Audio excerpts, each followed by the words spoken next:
सहनाववतु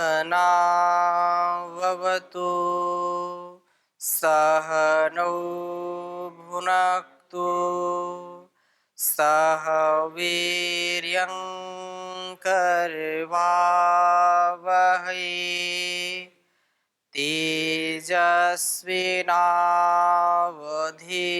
तेजस्विनावधीतमस्तु मा विद्विषावहै। ओम शांति शांति शांति। वैदिक जीवन पद्धति में हम ईश्वर स्तुति प्रार्थना उपासना के मंत्रों का स्वाध्याय कर रहे हैं।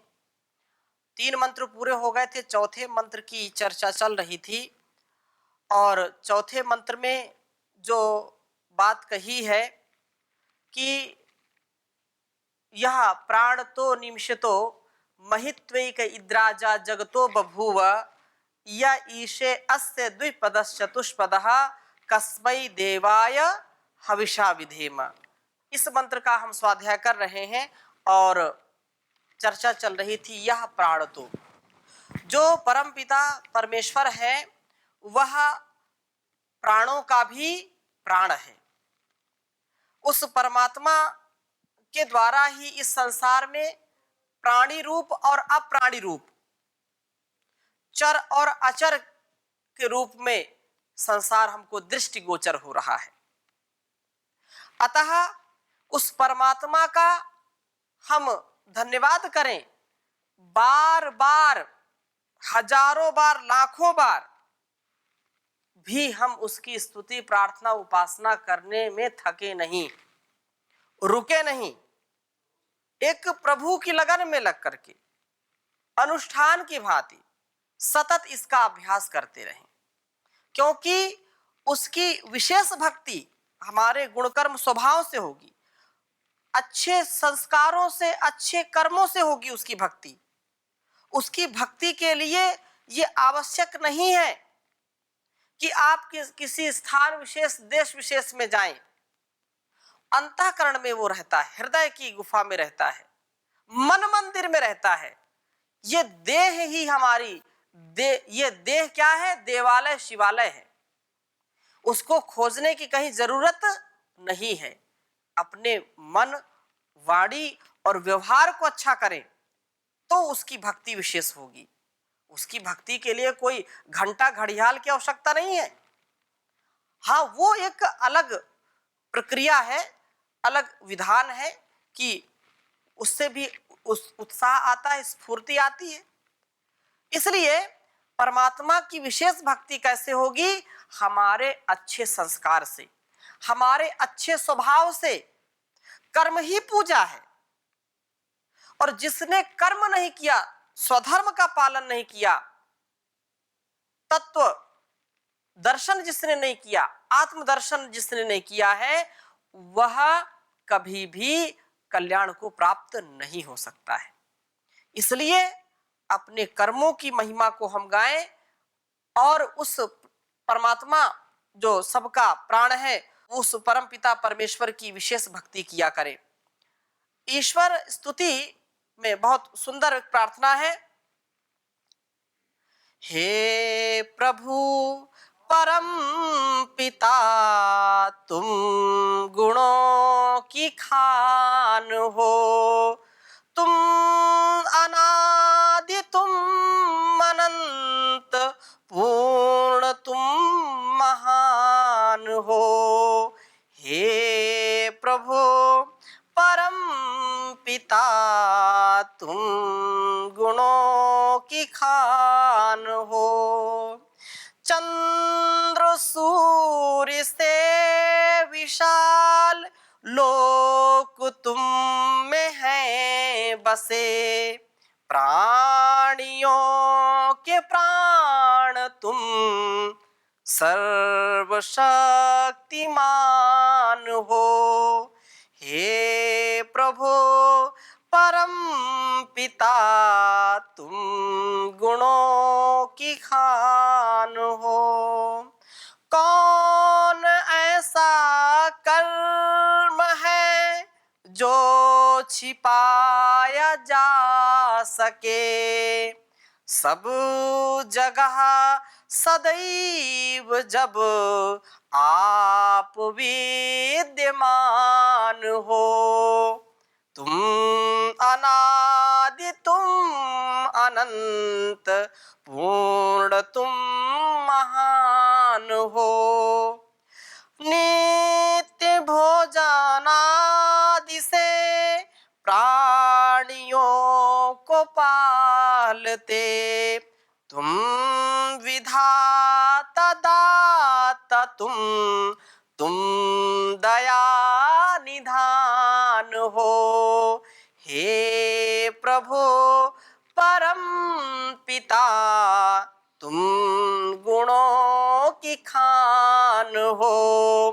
तुम अनादि तुम अनंत, पूर्ण तुम महान हो। ढूंढता तुम्हें प्रकाश क्यों गया प्रयाग में, वो हृदय में पाएगा जिसको सच्चा ज्ञान है। वो हृदय में पाएगा जिसको सच्चा ज्ञान है। तुम अनादि तुम अनंत, पूर्ण तुम महान हो। हे प्रभु परम पिता, तुम गुणों की खान हो, तुम गुणों की खान हो। तो वह परमात्मा गुणों की खान है, वह प्राणियों का भी प्राण है। ऐसी चर्चा पिछली कक्षा में चल रही थी। कोई प्रश्न आपका है तो नहीं? आगे चलें। ओम जी जी स्वामी जी प्रणाम। प्रणाम। तीसरा मंत्र के प्रश्न आ रहे हैं। जी परमेश्वर परमात्मा जी आत्मज्ञान देने वाला है, बल शक्ति देने वाला है, जी और सारी विद्वान लोग उनको उपासना करते हैं। जी यस्य छाया अमृत, वो सभी की अमृत प्रदान करने वाला। जी यस्य मृत्यु, जी यस्य मृत्यु हो। यस्य मृत्यु का तात्पर्य ये है कि जिसकी छाया क्या है? अमृत के समान है। और जिसकी छाया के हम विपरीत आचरण करते हैं, अर्थात छाया में जिसके नहीं रहते हैं। भाई आप जब बरसात हो रही है, धूप है, आपको छाता दिया गया या आपके पिताजी के पास छाता है, अब बोले बेटा आ जाओ छाता के नीचे आ जाओ, लेकिन आप बाहर घूम रहे हो तो भीगोगे, बीमार होगे।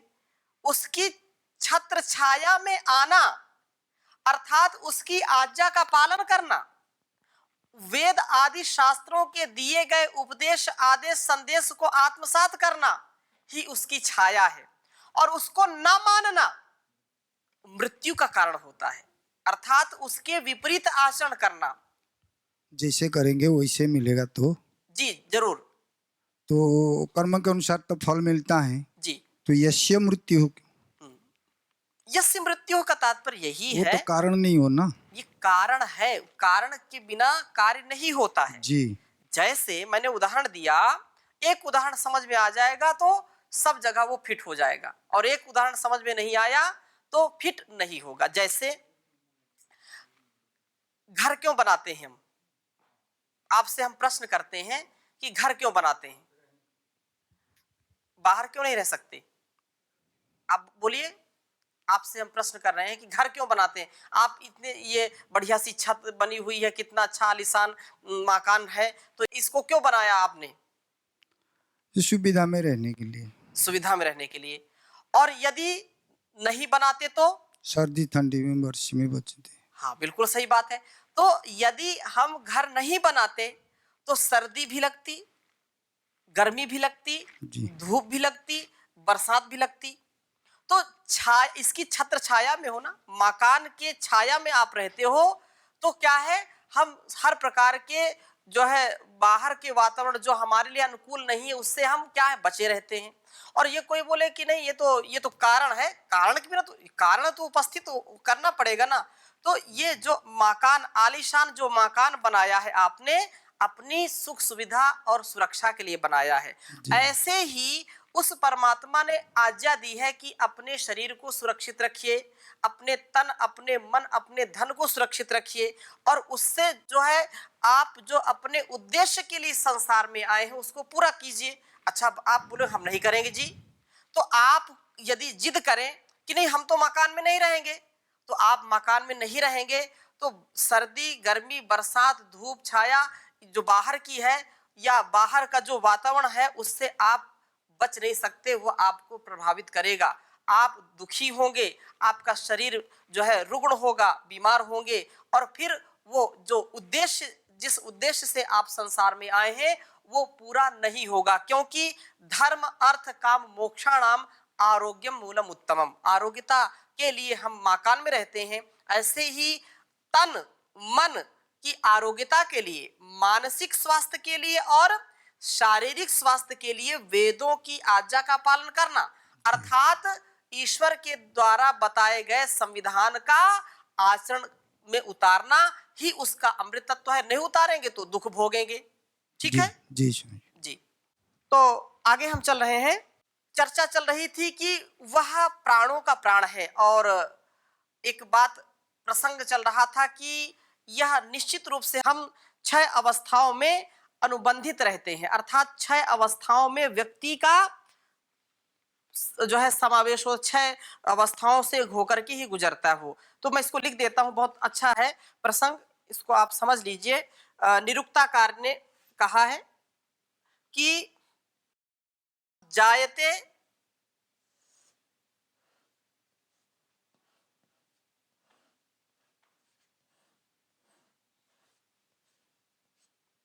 एक अवस्था हो गई जायते, दूसरी अवस्था है अस्ति,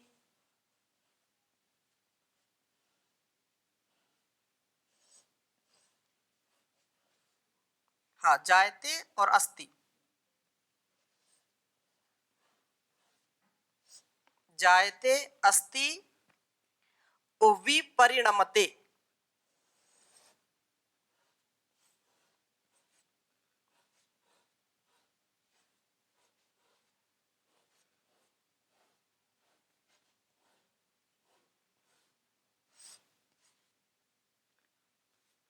विपरिणमते वर्धते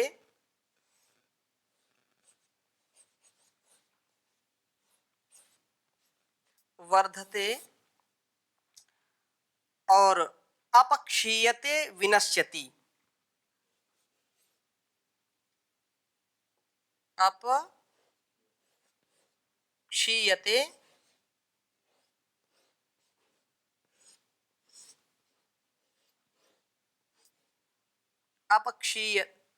क्षीयते अपक्षीयते विनश्यति।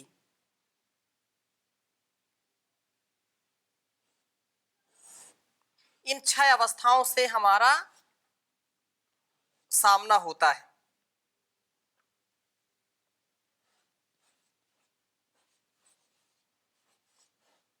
विनश्यति एक बार उच्चारण भी कर लीजिए। जायते अस्ति विपरिणमते वर्धते अपक्षीयते विनश्यति।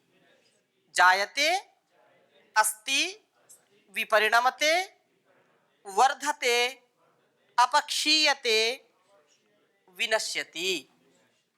तो हम इन 6 अवस्थाओं से होकर के गुजरते हैं। जैसे हाँ उसी को बताएंगे, उसी अर्थ में आ रहे हैं। कहा कि जायते, सबसे पहले क्या है, जनि प्रादुर्भावे, पहले क्या होता है, हमारा जन्म होता है, हम जन्म लेते हैं, उत्पन्न होते हैं, तो जायते कहा। और अस्ति, जब हम जन्म लेते हैं तभी तो अस्तित्व में आते हैं। अस्ति माने अस्तित्व, अस्ति माने है। अच्छा आपसे कोई पूछे आपका जन्म नहीं हुआ और कोई किसी का भी नाम ले ले, कोई बोले विमला अस्ति, हाँ? या किसी का भी नाम ले ले कि कोई ये वो जन्म उसका नहीं हुआ और ये बोले कि जयशंकर अस्ति, तो ऐसा होगा क्या? क्योंकि अभी उसका जन्म ही नहीं हुआ है।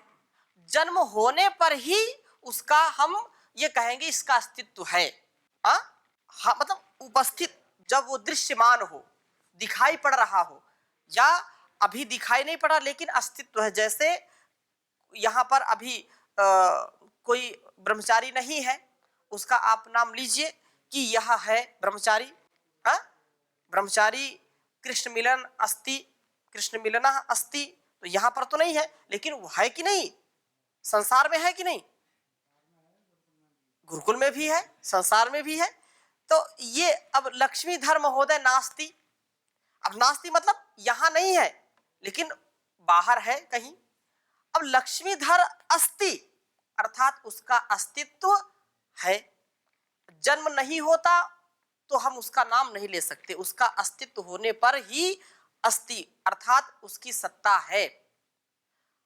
असभुवि, तो वह इस संसार में है, अस्तित्व है, अर्थात वह अस्तित्व में जायते उत्पन्न होता है और अस्तित्व में आते हैं और पैदा होते ही सांस लेने हेतु रोते हैं, जिससे जीवन की प्रक्रिया आरंभ होती है। जैसे बच्चा जन्म लेता है, कहां कहां कहां कहां रोता है, कहां आ गया कहां आ गया कहां आ गया, हा? जहां से यात्रा जो है शुरू की थी वहां फिर आ गए। तो संसार का जो अस्तित्व है इसी प्रक्रिया से शुरू होता है। तो यदि सांस ना ले पाए तो प्राणहीन रह जाए, श्वास ना लेने पाए तो प्राणहीन रह जाते हैं, बच्चा मृत घोषित कर दिया जाता है। यदि वह जन्म ले बच्चा और श्वास ना लेने पाए तो एक क्षण के लिए भी वो जीवित नहीं रह सकता है। श्वास बहुत आवश्यक है, प्राण आवश्यक है। तो सांस लेने के बाद जब जीवन लीला प्रारंभ होती है तब हमने कहा हम में क्या होता है, विपरिणमते। अगली बात क्या है, विपरिणमते। हाँ, विपरिणमते, अनेक अनेक क्रियाएं हम करते हैं, महत्वपूर्ण परिवर्तन होने लगते हैं। भाई जब प्राण है, अस्तित्व है, तो फिर बच्चा रोएगा भी, हंसेगा भी, खेलेगा भी, खाएगा भी, लघुशंका भी करेगा, कपड़े गीले करेगा, लुढ़केगा, अनेक प्रकार के कार्य, और धीरे धीरे वह जो है बढ़ेगा भी। तो ये विपरिणमते, अनेक परिवर्तन उसमें दिखाई पड़ते हैं कि नहीं, ये सबके साथ घटित होता है। और जैसे आंतरिक अवयवों में परिवर्तन होता है वैसे ठोस फेफड़ों का स्पंज रूप बनना, अंदर भी जैसे बाहर वो हम परिवर्तन देखते हैं ना, कभी इधर देखता कभी उधर देखता, कभी कुछ, अंदर भी परिवर्तन होता है, अंदर भी प्रक्रिया चल रही है, अंदर भी वह जो है स्नायु तंत्र भी उसके शक्तिशाली बन रहे, फेफड़े भी शक्तिशाली बन रहे हैं, और वह धीरे धीरे बच्चा जैसे जैसे बढ़ रहा वैसे वैसे उसके अंदर शक्ति संपन्नता भी आने लगती है। अतः और भी अनेक परिवर्तन उसमें देखे जाते हैं। हृदय के दाएं बाएं कक्षों को जोड़ने वाले और भी शारीरिक चीजें घटित होती हैं जो उसको विशेष बनाती हैं, तथा विशेष परिवर्तनों का होना ही क्या कहलाता है, विपरिणमते। साथ ही हमारे शरीर का वर्धन होने लगता है। तो विपरिणमते के बाद क्या है, वर्धते। क्या कहा, वर्धते। भाई अनेक परिवर्तन हो रहे हैं तो फिर उसमें क्या होता है, बढ़ने लगता है, वर्धन होता है, शारीरिक जो है बढ़न गठन बढ़ता है और संवर्धन होने लगता है। शरीर की चहुमुखी विकास की स्थिति उत्पन्न हो जाती है, अर्थात चहुमुखी विकास होने लगता है। यह विकास प्रक्रिया युवा अवस्था तक चलती रहती है। फिर ढलती उम्र को फिर क्या कहेंगे, अपक्षीयते। जो पांचवा घटक है, पांचवा जो परिवर्तन है वो क्या है? अपक्षीयते। क्या कहा? अपक्षीयते। शारीरिक शक्ति एवं इंद्रियों की सक्षमता का घटना प्रारंभ हो जाता है। इसकी सक्षमता में कमी आने लगती है। जो चीज बहुत विस्तार से, बहुत शक्ति के साथ आगे बढ़ी थी, उसमें धीरे धीरे क्या आती है? कमी आने लगती है, कमजोरियां आने लगती हैं। तो अपक्षीयते, यह निश्चित रूप से जब बिल्कुल अब कुछ घटित नहीं हो सकता है, तो फिर क्या आता है? विनश्यति। फिर क्या होता है? विनाश होता है। अपक्षीयते के बाद क्या है? विनाश। इसकी सक्षमता में कमी आने से फिर धीरे धीरे जरावस्था आ घेरती है और तब हम विनश्यति, नष्ट हो जाते हैं, मृत्यु के ग्रास बन जाते हैं। यही प्रभु की वैधानिक व्यवस्था है और इसी व्यवस्था में हमारी सम्यक सुरक्षा वो बनाए रखते हैं हर प्रकार से। तो वह प्रभु की इस न्याय व्यवस्था में याथा तथ्य तो अर्थान वेदधा शाश्वतीभ्या समाभ्या, जो ईशोपनिषद में कहा, जैसे मैंने पिछले कक्षा में कहा था कि के नेशितम पतति प्रेषितम मनः केन प्राणः प्रथमा प्रयुक्तः के नेशितां वाचमिवां वदन्ति चक्षुश्रोत्रम कावु देवो युनक्ति। श्रोत्रस्य श्रोत्रम मनसो मनो यद वाचो ह वाचम सौ प्राणस्य प्राणः चक्षुषश्चक्षु अतिमुच्य धीराः प्रेत्यस्मात् लोकात् अमृता भवन्ति। तो वह परमात्मा हर प्रकार से हमको शक्ति संपन्न बनाने वाला है। वह हमारे जीवन का धारण करने वाला, हमको हर प्रकार से ऊपर उठाता है। हमारे गुणकर्म स्वभाव को जांच परख करके यथा योग्य हमको उस कर्म का फल देता है और ये कभी भी रुकता नहीं है, हमेशा ये चलता रहता है। यथा योग कर्म फल भोग व कर्म करने की व्यवस्था वो बनाए रखता है। इसी व्यवस्था में प्रभु ने विभिन्न योनियों में आवश्यक सुरक्षा एवं उनके जीवन यापन की अनुकूलता बनाए रखने हेतु उपयुक्त शारीरिक रचना व इंद्रियों की सक्षमता में भी आवश्यकता अनुसार विशिष्टता प्रदान की है। मनुष्यों में तो प्रभु ने मन बुद्धि चित्त का अंतःकरण करणीय विशिष्ट साधन दे दिया है तथा सक्षम वाणी का उपहार दे दिया है, जिससे वह अपनी यथा साध्य सुरक्षा स्वतः ही कर लेने में योग्य है। मनुष्य जितना अपने आप को सुरक्षित करने में सक्षम है, उतना अन्य कोई जीव, कोई प्राणी अपने आप को सुरक्षित करने में सक्षम नहीं है। अब ये लापरवाही के कारण ही स्वयं जो है दुख भी पाता है, स्वयं अपना विनाश भी करता है, तो वो बात अलग है। परंतु जितना मस्तिष्क उन्नत इसको मिला है, अन्य किसी प्राणी को मिला नहीं है। अब इसको ये खुराफात में लगा दे, विकास में लगाए या विनाश में लगाए, ये इसके ऊपर निर्भर करता है। इसलिए विशिष्ट इंद्रियां सक्षमता प्रदान की है। जैसे अलग अलग पशु पक्षियों में भी कुछ विशेष बनाया है।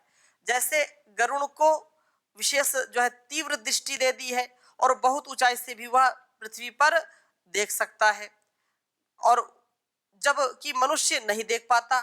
कुत्ते की घ्राण शक्ति अधिक बनाई है।